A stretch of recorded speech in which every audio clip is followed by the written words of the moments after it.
Beaucoup de seniors mangent des fruits tous les jours en pensant faire ce qu'il y a de mieux pour leur santé. Et pourtant, malgré une bonne alimentation, malgré l'exercice et malgré tous leurs efforts, leurs jambes deviennent de plus en plus faibles, lourdes ou douloureuses. La vraie question est donc la suivante. Pourquoi la force des jambes continue-t-elle de diminuer alors que tout semble être fait correctement? La réponse se cache souvent dans certains fruits consommés trop fréquemment ou au mauvais moment.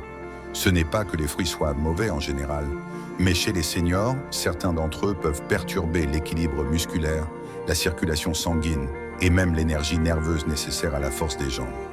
Avec l'âge, le corps ne gère plus le sucre de la même manière. Certains fruits très riches en sucre naturel provoquent des pics de glycémie répétés.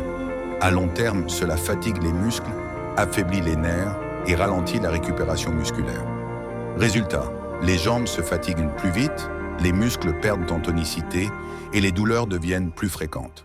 Un autre problème vient de l'inflammation silencieuse. Certains fruits, surtout lorsqu'ils sont consommés en excès, peuvent accentuer l'inflammation dans le corps. Cette inflammation touche directement les articulations, les genoux, les hanches et les muscles des jambes. Même sans douleur intense, elle réduit progressivement la force et la stabilité. Il y a aussi la question des minéraux.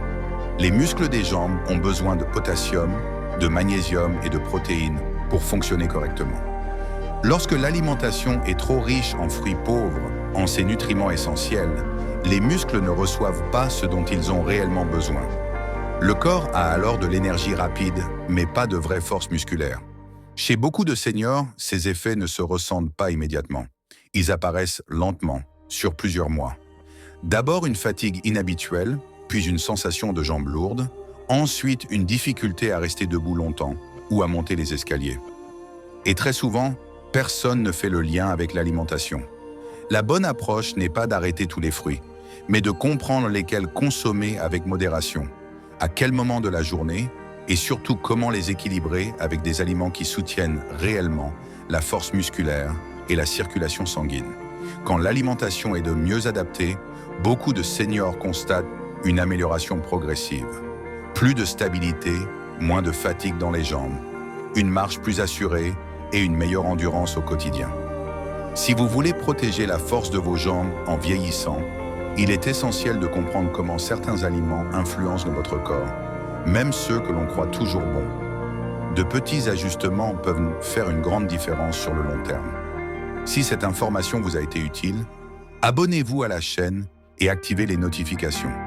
Chaque semaine, nous partageons des conseils simples et clairs pour aider les seniors à rester forts, actifs et en bonne santé plus longtemps.